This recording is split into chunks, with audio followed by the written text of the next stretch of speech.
Welcome, everybody. My name is John Stadelman. I am the senior programmer in charge of narrative short films for the Ashland Independent Film Festival. And I've been a volunteer for the festival, too, for just more than a decade. So I want to start by welcoming you all and tell you how much I wish you could be here in person so you can meet each other. Anyway, again, welcome. Thank you for being here. We are here to have a Q&A for the program called Short Stories 1 Couples, mostly stories that feature just two characters. Now, I put this thing together because I noticed, first of all, that I was liking so many films that just limited the number of people they had to actually address in terms of directing, and also mostly in terms of the set. So what surprised me, two things surprised me. One, that comedy lent itself to this so much. Because as you all know, comedy is really hard to do it well. And we see a lot of really bad comedy when we're programming, watching a lot of people's films. But here, I put two straight-ahead comedies in this program. First of all, because I thought we all needed it. And second of all, because they're great. So nice. So that's interesting.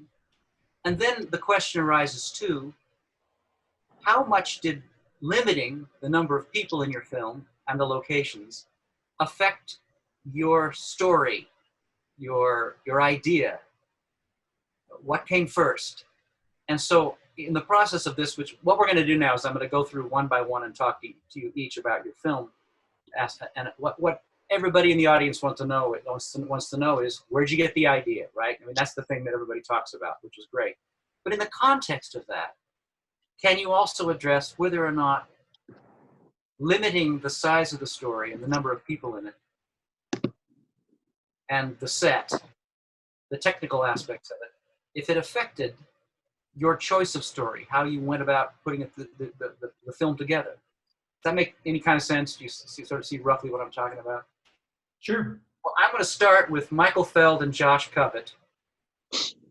Okay. 40 minutes over Maui. And this is one of the two straight-ahead comedies. I roared with laughter, and for once, most of my screeners did the same. So, yay! Well, you guys did. You appealed to a broad spectrum. That's awesome. I guess I'll take the first part of the question. So, our film is about a couple on vacation during the Hawaiian missile scare that happened in 2018. And the film started because my dad wrote the initial script, and it was pretty much based on what it would have been like if he and my mom were vacationing in Hawaii when this happened. And he sent me the script, and he's a screenwriter, so he has experience.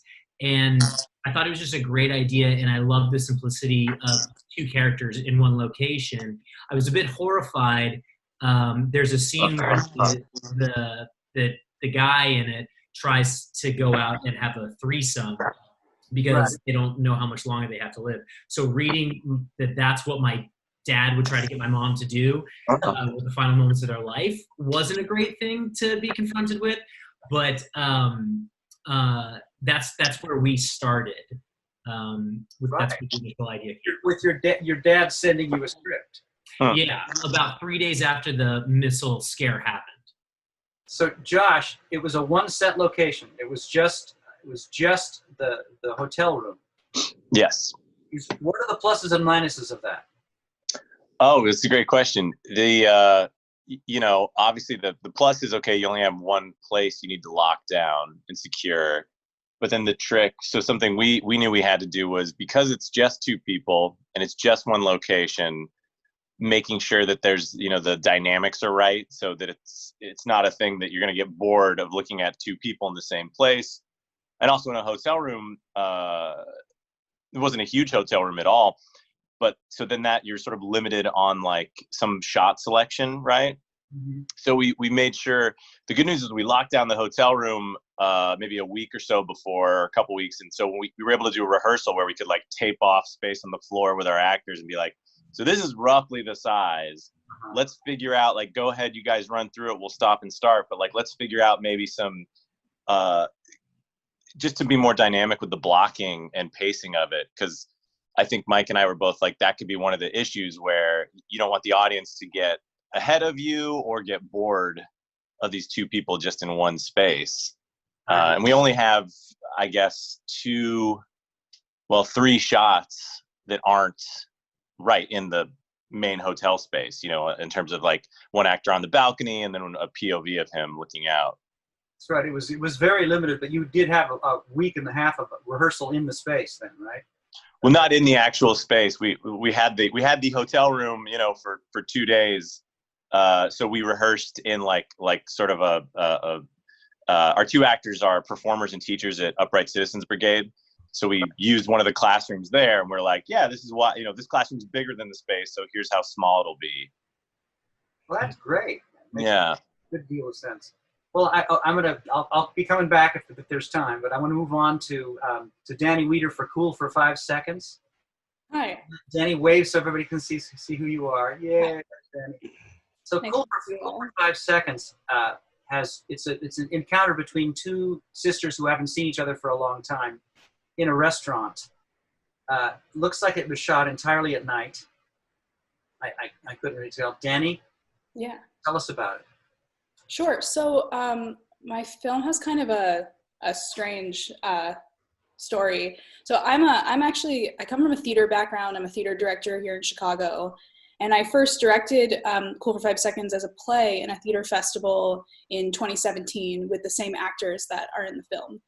And I chose that script because it's by a playwright named Calamity West, who is, for anyone who might not know, she's a premier playwright in Chicago. She's had 10 world premieres in the last 8 years. She's a staple of our community here. And I've loved her work for a long time, and I've always wanted to direct it. So when I got to do a short piece in this play festival a couple years back, I immediately knew I was going to do one of her pieces. And I had been kind of looking for an opportunity to direct this short piece. But then while I was working on the play, nothing happens in it. So I had a really hard time as a theater director where, my main tools are like movement and use of space, to say anything truly meaningful in that context. And so after we did the festival, I sat down with the actors and I was like, I think that this would be better served as a film. Would you be interested in partnering with me to continue developing it? So I worked with Calamity to adapt it into a screenplay, and my actors became the producers, which was really wonderful. And then I rehearsed with them I rehearsed with them for about 3 months before we shot. So that was essential. And I had no idea that wasn't normal. So when we got to set, my crew was like, so are you going to rehearse? And we were like, well, we have been for months. So everyone was very charmed by our total lack of knowledge. But I knew this was a good project for my first film because it is one location and only 2 people. I was trying to minimize the amount of logistics that we would have to tackle to set us all up for success, because this was my first rodeo. Did you rely on your cameraman and your editor a lot, or did you really sort of think this out visually beforehand? Yeah, I mean, I knew kind of what story I wanted to tell, but when I was looking for collaborators, I really prioritized people who I could tell were going to be willing to explain things to me and teach me, and really offer their opinion. And I think that the fact that we were relying on each other really heavily really deepened our collaborations. I was impressed because, there are just a couple of wide shots in it, not many, but they're used in such a way that they create this wonderful ambiance. And I did not feel, I might have been able to tell it was a play because it is all dialogue and they're sitting close and talking, but it did not strike me as anti-cinematic in any way. I mean, I think it felt like a place, like a real place. There was a sense of life to it because of the way it was edited together. So great stuff. I mean, thank you so much. I really appreciate that. Yeah, our cinematographer Jason Chu was incredible. And Yeah. our editor, Lindsay Wren, really set us up for success. Well, and the two actors knocked it out of the park thanks to your work with them too. I mean, yeah, they're incredible. I mean, they're killer theater actors here in Chicago, Catherine Bourne-Taylor and Mary Tilden. And I couldn't have met. When we met for the first time, I didn't know Catherine, I knew Mary, and they had cast themselves in those two roles. They were like, Catherine's going to play this one, and I'm going to play this one. And I was like, okay. And they were completely right. They're perfect for those parts. So wow. I enjoy working with them. I think you'll find when you get to look at each other's work that you're going to find the quality of acting across the boards is very high, really remarkably high. Moving on to Whiteout with Lance Edmands and Sarah Tihany. Can you guys wave so we know who you are? Yeah. So Whiteout is very different. It's there's actually 3 people in this. So I had to say mostly stories with two characters. But one of the characters doesn't speak at all. It's all shot pretty much at night and in a car, and apparently literally during a blizzard. It looked as if it was really snowing. This couple driving home from something are stopped in the middle of a snowy road by a mysterious figure. Go ahead and talk.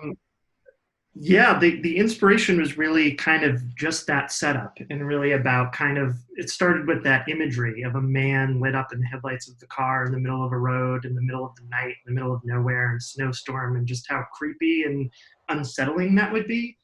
And then Sarah, who also plays one of the lead actors in the film, we wrote the script together. And I think because we're a couple and also filmmakers, our mind immediately went to, if we are both in this positions looking at this man, maybe we disagreed upon what this man's intentions were, whether he was a threat or whether he was somebody who needed help. And I think that that setup is really kind of like what we wrote from.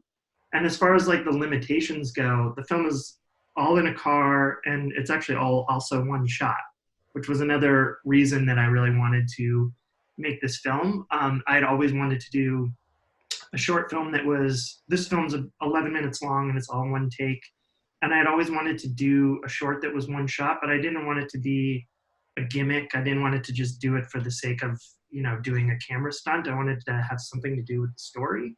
And I felt like this was the perfect idea to incorporate that form and the narrative together, because it was really about being stuck in this car and also about perspective, because they're safe and warm inside the car with the heater on and behind that pane of glass. And there's this man out in the snowstorm in the forest who's completely unprotected, not wearing a jacket. And it's the movie is really about people who are in that privileged space of kind of like a nice warm safety bubble, and how they react to threats or people on the outside. And so it's got a little bit of a parable element, but it's definitely about couples, and it fits really well into this program for that reason, because it really plays with their dynamic. Maybe you can speak to that a little bit, because Sarah really wrote most of the dialogue. And well, to address your question, I think that everything is really contained in the short in a very deliberate way. The safety of the car, the containment of the camera, the fact that there are no cuts, that we are looking out the windshield with this couple, and it's something that happens to them, that they come upon, and it's an ethical question they're not really seeking out. It's just something happens, and they're forced to respond to this man in the street. And both of them have a very different perspective of how to do that, and what their kind of comfortable privilege means in that moment. And it's sort of what has been going on with, because there's a definite quality of horror film to your, there are tropes that you're treading on lightly, but you're still treading that path. Yeah. And I have to say, very effective, really creepy. And also, I was utterly aware of that, like as with Get Out, that there were social issues being addressed. Subtly, but still very effectively, yeah. Now, but what about, did you pick a snowy night? I mean, how did you make that happen? Yeah, funny enough, where we're sort of quarantining right now in upstate New York in the Catskills is actually not so far from where we shot this film. We live in Brooklyn, but we shot it up here, up in the mountains. And I think that, to be honest with you, we just got really, really lucky. It was always written to be a cold, snowy, stormy night. But of course, we shot it all in one night. We had no idea what the weather was going to be like. We didn't know if we were going to get lucky or not. And then lo and behold, the day we were to film, a big storm moved in, and it actually couldn't have been more perfect because we had a very small crew, and we had to rig the car and we had a camera with a dolly in the back of a car, and we rigged some lights to the outside of the car. And by the time we were done putting all of that, setting it all up logistically, like the sun went down and then it started to snow. So it was like this perfect, it was like it was waiting for us to become a set. It had been written for a snowstorm, but we were completely prepared for that not to be an aspect of it at all. And so we were like, we just have to change the title. That's all. Fine. Yeah. Well, from the sublime to the wonderfully ridiculous, I want to talk to Lance Larson now about Velcro. Lance, can you wave so everybody can see who you are? There, yeah. And tell us a little bit about what you think about the process of putting that one together. One of the actors, Chris White, and I was working in LA, and then my family and I had moved to Texas probably 9 months ago, but I was commuting. So I was working there during the week in Los Angeles at Fox. And he's a composer and an actor. And so during the week, I was just staying at his place, and we were in San Pedro, and just got into these series of conversations. He was going through a pretty nasty breakup. I was a little frustrated because it's just commuting like that is not ideal. And, we just got to talking. I think one night we were at a bar and we were talking about thread count. So two guys pushing 50 years old talking about thread count. So I just thought that was stupid and funny, and kind of went with it, Well, your set is a bed, but it has a guy and a girl in it. I mean, yeah. And like I said, he was going through a breakup. So he was, we thought it'd be funny to kind of turn the tables and write a film for women. Just, I'm sure every girl's dated an annoying guy like him. So it's comedy of frustration, but yeah. It's really good comedy of frustration. That right on. Something that doesn't make me laugh as much as this did. Oh, right. Yeah. So how did you get it together to shoot it? Did you just use your friend's bed or what happened? Yeah, we shot it at Chris's house. Literally just put a bed in his living room, and it was the biggest room. And yeah. We just it was a very small crew. I mean, I think there were 4 of us.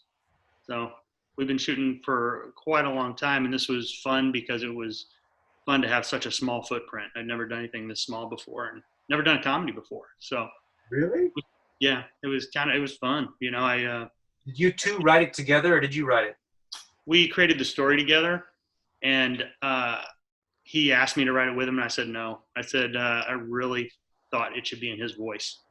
Sometimes the best thing you can do as a director is know when to get out of the way. That's what I did. Very wise, very wise. Okay, moving on to Train Stop with James Babbin, who is an actor and producer, right? Executive producer. Yeah, although it was directed by a woman named Autumn Bowie. Autumn Bowie, yes. And guys, this particular film is a little bit different than almost all the rest of you guys in terms of the fact that it uses, as a background, shots all over a train station. As I said, it's called Train Stop. And did I get you to wave, James, so that everybody can make sure they know who you are? And it's a piece of kind of bitterly ironic poetry. There's dance involved, architecture involved, and a witty script that it takes a while to register what's going on, and when you do, it becomes very funny, but also quite sad at the end. But go ahead. Well, it's also based on a play. So actually, like listening to Dani, it was a similar kind of journey. I had found it. Myself and Sage Porter were in an acting class. I was supposed to write and bring something in, which is probably everybody here knows you could procrastinate that very easily. And then I found this play by Mark Cornell. It was written, it was like in a collection, one of the best short plays of 2016.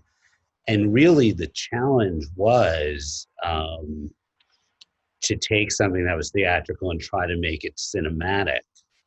And that location, so initially I was like, wow, train stop, you know, we all go through this, you see somebody from the other side, you want to make contact, should you? And I had pictured it initially, well, maybe we could do it on the LA Metro, and that got thrown out of the budget right away. And when we were doing some location scouting, we happened into the LA Convention Center. And Auden, who's really a brilliant director, she won like a DGA award for one of her films. And we saw the LA, and we kind of thought, maybe, you know, let's just inquire. We got very, very lucky. There was exactly one day between two big conventions, and they met us and they said, sure. And what she did that I thought was really brilliant is that she was able to use that lobby to kind of bring something that was really just a very stationary one set play and try to make it as cinematic as possible. That was really our biggest challenge as we were adapting it. Well, I think you were successful visually, but then on the other hand, this particular one is frankly theatrical. So I mean, it's not a real chat between people. It is presentational, and using that grand set and the dance moves worked terrifically. You know. Thank you. Really worth a shot. And so you were able to shoot that whole thing in a day? Is that what I'm hearing? Yeah, we had a day. We got there, you know, as I think everybody, you know, you got there as soon as we could, like at 7, and then we were pretty much out by 6. And we had the whole day to do that. And that's how we did it. Yeah. We rehearsed it also prior, you know, and we just made sure, because it is very theatrical dialogue, and we got it all down. And then Auden and our DP and my line producer, Laura Hochchild, they just kind of had it all organized, and it flowed. We just got it to go. Well, it was and prayed. It was great. It was wonderful. I'm moving on now to Dime. I'm sorry to rush through, but I want to make sure we get through everybody here. Jessica Garrison. And Jessica, so Dime is the setup is a girlfriend comes back to see her boyfriend. She's been in Vegas with some friends, and she has, is it $10,000 in her? No. Yeah. $10,000? I can't remember how much money it is in her pocket. 10 grand in her purse, yeah. 10 grand. Did you write this one? I did, yeah. I wrote it, I guess this is a recurring theme, but I wrote it first as a play. It was a one-act play, and then adapted it to film because I thought it really suited the story. It did change in tone quite a bit from the play to the film. That was something that we kind of had to find in rehearsals. In tone? Yeah, it had a different feeling on the stage than it did on the film, and both worked perfectly for their platform. But yeah, that was one of the challenges, was kind of tweaking and massaging the performance so that it felt like a film and not a play, because it's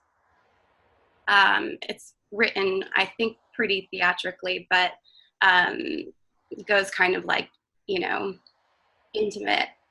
Well, what just sort of, you know, what was the inception of the idea for the play itself? It was a sort of, I think, like conversation that I had with an ex-boyfriend, probably, and also probably, you know, all the fights combined that I've had with ex-boyfriends.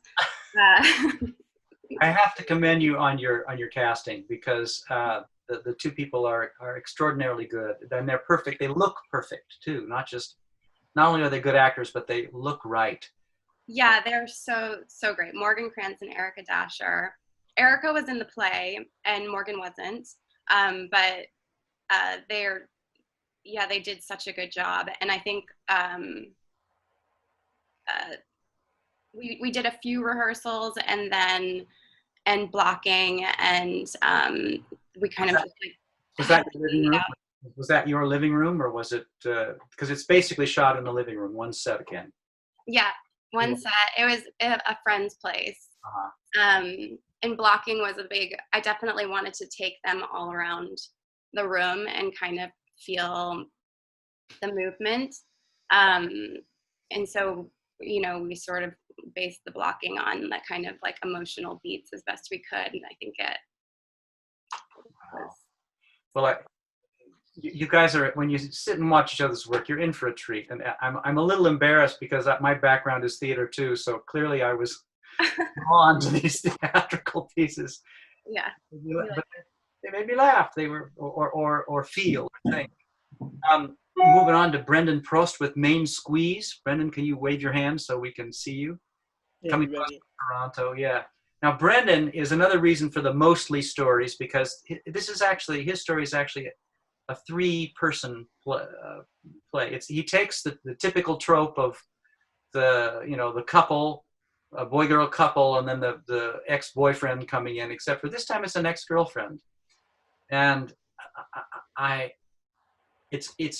don't want to call it a comedy. It is comic. There are funny parts to it, but it's got lots of layers. Go ahead, Brendan.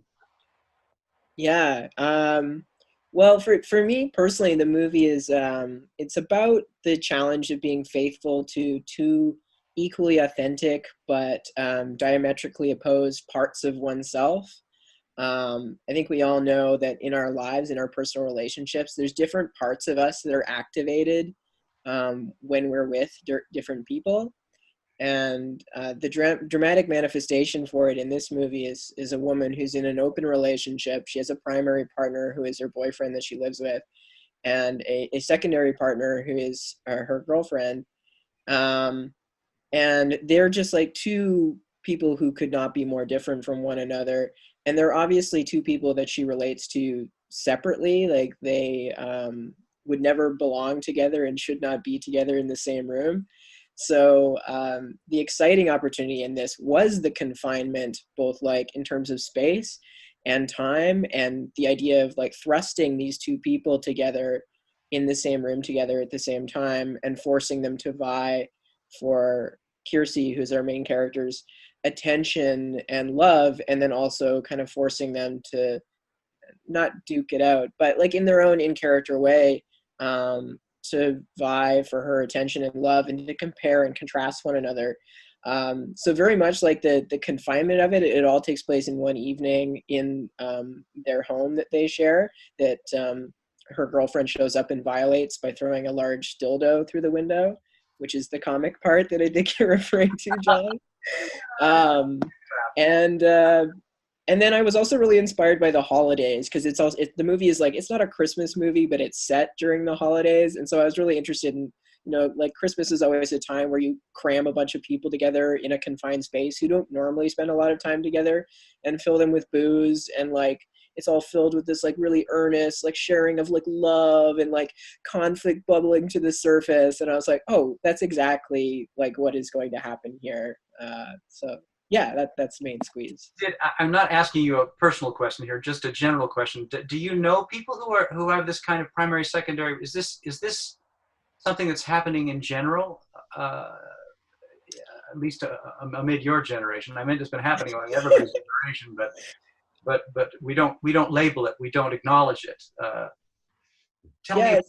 Certainly, like in the cities I've lived in the last like 10 years, which are Toronto and Vancouver, which are real like, meccas for both like queer folks and for people with very like, I think liberal ideas about sex and sexuality and relationships and stuff like that, it has been my experience and the experience of my peers that certainly to not kind of view our relationships as necessarily like immediately closed or immediately monogamous, and to be more open to the idea that like there are different parts of ourselves that can be romantically and emotionally serviced by like a variety of people, and that there is no one person for all of us. And certainly it's I think you're alluding to, John, like a relatively like maybe like newer phenomenon in the popular culture, but I think it's something that's always been a part of our society, maybe like underneath. And so it's fun for me recently as a filmmaker to be telling stories about people who are poly, or people who are in open relationships, or people who are bi and pan, in particular women, which has been the subject of my last like 2 or 3 films. Just like, yeah, that newfound challenge of like knowing yourself, knowing what you want, and knowing what you need from other people, and not let it be determined by some obvious binary. That's how the film affected me. Like it was like a window into a new world. And my initial fear as I started to watch it was it's anti-dramatic. That there's not going to be, you know, if everybody's so, okay, we're cool with that, you know, where's the tension going to come from? But you found it. And you found it by kind of flipping a traditional trope. Normally that would be a football player boyfriend throwing the, you know. Yeah, totally. And also like in like cinematic like depictions of open relationships and poly relationships and like the other woman, it's always like destructive, and it's always like it's going to destroy the relationship, you know, monogamy is the king. And for me it was definitely exciting to like show a relationship that was like resilient, that was not going to be destroyed by the presence of another person. So yeah, I enjoyed doing that. Oh, great. Well, guys, we've done a full half hour here, and for those of you who sat and stayed and listened, I appreciate it, especially the guys who started the whole thing, you know. But it is interesting, isn't it, to see the parallels across the boards. You guys are all sort of struggling with trying to find rehearsal first when you can, and then I assume one of the big, you got to have a good editor when you're dealing with just a twofer with two heads in a frame. You've got to find somebody who knows how to either you got to conceive it from the beginning, or really have a good editor to make it work. All your films are wonderful. I really hope that you will take advantage of the free pass that you're going to get to this festival. Go in and watch everybody's other films, because I know you'll be pleased. I know you'll be pleased to be included in the group like this. All of you are extraordinary. You gave me pleasure. I appreciate it. Thank you for having us. All right. Yeah. Thanks so much. Thank you. Great to meet everybody. Yeah. Stay safe, everyone. Yeah, exactly. Stay healthy. Absolutely. Thank you so much. You guys.